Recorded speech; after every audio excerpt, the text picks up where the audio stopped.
Assalamualaikum warahmatullahi wabarakatuh. Daawwattoota fi hordoftoota keenya akkam jirtu nagaa qabdu. Har'aan tana baatii takkaa fi waa boodan isin dhufne maaliif gartee online irraa dhabamtan jee warri nu gaafatu ni jira.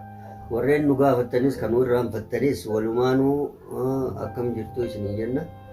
Sababni gartee nutis online irraatti dhabamne gartee agarraan tanaa isiniif waan adda addaati isin dhiyeessin biraankii fi diraamallee isin dhiyeessin sababa qabna.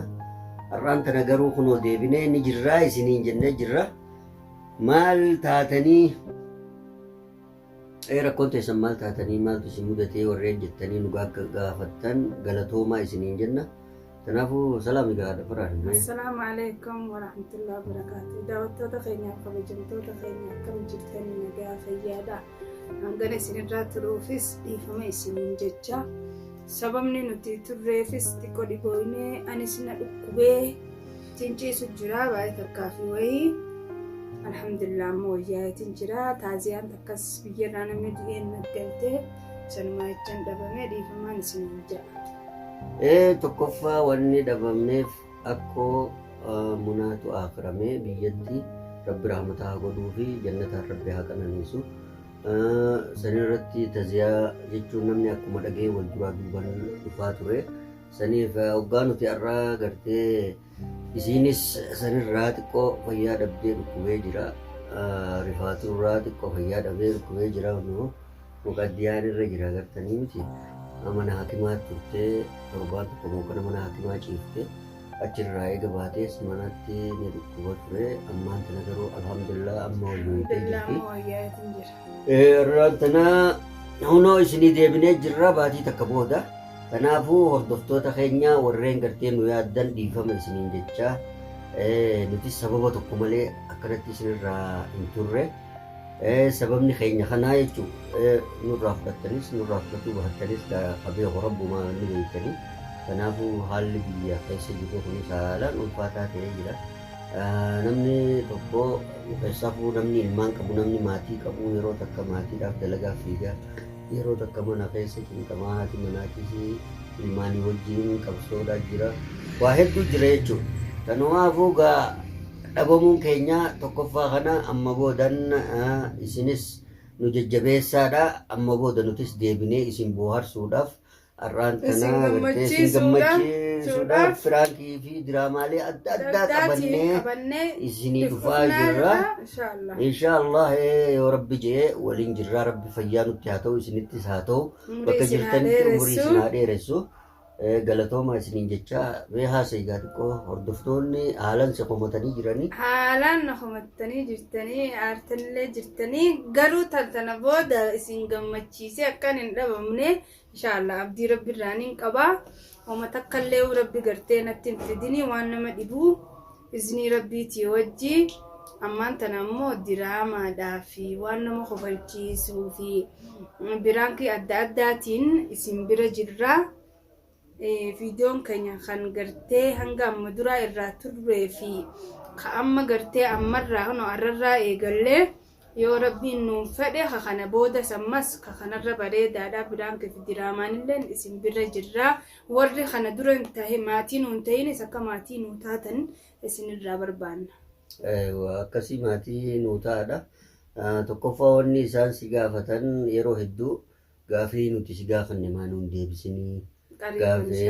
Gaafii san eega si gaafannee turree jirra maaliif gaafii san deebisaa nu laatu dhabdee gaafiilee sanis deebisuudhaaf yeroo gabaabatti isiniif deebifna. Inshaallah mee isumarraa baraadha duraan dursee maaliif isinii deebisuu oolte tunni gaa'ee waan ansirraa deebisuu miti maaliif gaafii deebisa. Ni deebisa daawwattoota kiyyaa fi kabajamtoota kiyya haalaan isin jaaladha haalaan isin kabajaa. Gaafii teessan ka gartee dharraatanii fi yooma deebisaa nu deebistii jettanii abdiidhaan na eegu jirtan inshaallah torbaan tokkicheen kana booda anis amma xiqqoo wayyaatiin jira afatarraa ka'eetiin jira duraan ciisuttiin jira. Jaarsa kiyyaa hunu ammaa qabee nageessee na fidu jira alhamdulillah isallee rabbi na haa dhiisu haalaan na cimteetiin amma wayyaatiin jira garuu Mee xalabaata gartee isinirraa xalabattanillee akkasittiin viidiyoo malee isinii gadhiisaa sanirratti bartanii haala kiyyaa fi bakkaan itti dhaladhee fi bakkaan itti guddadhe kana hunda baruuf teessan inshaallah. Inshaallah wama hundaafuu silaa gaafii anan gaafanne beektaa isaan si gaafatanii kanaafuu haguma si jaalatan gaafii si dhiyeessanii ammas gaafii teessan isinii deebisuudhaaf kun ammallee deebisaa isinii hannitee jirti. Kanaafuu hordoftoota keenya haalan isin isinoo haati Farhaan haati Rabbirraadha warra eessaati jettanii yaadu jirtan. Akkas isin keessa deddeemu jiraniin beeka dhiiroo asii kana hunda shakkii teessan hunda bakka ittiin isin deebisaa biyya kiyyaa fi bakka itti dhaladhee fi akkaataan itti guddadhee fi kana hunda baruuf teessan isinii haaliqaati jechuudha. Akkasii saniifuu viidiyoon teenya har'aa tana fakkaatti maaliif har'aan tana viidiyoo gabaabduu tana wanni isinii marreef namni tokko akkanumatti onlaayinii irraan dhabamu waan eegalle tokko gartee hamilee teessaniin hamilee rabbiitiin har'aan tana gartee dandeettii haga qabnuutti fayyadamne namni asiin nu ga'e isinii har'as akka isin nu biraan hafne abdii isinirraa qabna. Viidiyoo tiyya hunda garuu wanni isinit dhaamadu daawwattoota kiyyaaf kabajamtoota kiyyaa viidiyoo tiyya durarraa irraa akhiratti akka naa laaltaniin fedha. Sanis isiniif halaalni laayikillee sheerillee godhuun irraanfatina. Jajjabeessa maatii akkuma nuu taatanitti rabbi isinillee fillee haa ta'u nu cimsaadhaan isiniin ja'a. Nu cimsaadhaa nu bira jiraadhaa rabbii gaditti nu bira jiraadhaa silaa Oromoon nama biraatiifuu ta'u.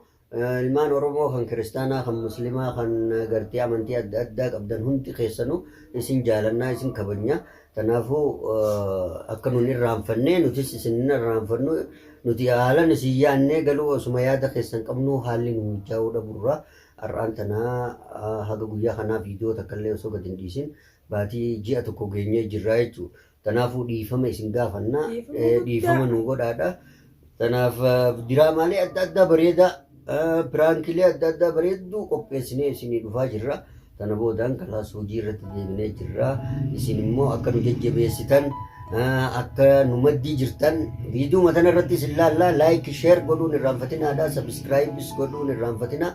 Viidiyoon gabaabbattus jajjabina rabbi isiniif isaa kannuu nullee jajjabeessaa isiniin jenna ilmaan Oromoo isin jaalanna. Kanaafuu assalaamu alaikum warahmatullahi wabarakatuun isiniin jaa itti dhaammadhuutis dhaamsoo qabaata. Assalamu alaikum warahmatullahi wabarakatuh isiniin jaa viidiyoon teenya tatti aantu inshaallah taboon viidiyoostu taati akkasumas diraamallee babbareedaa hojii isinii dhiyaanna hanga gartee isinit deebinu nagayaan nu turaadhaan isiniin jaa. Nagayaan nu turaa isiniin jennaa galatooma.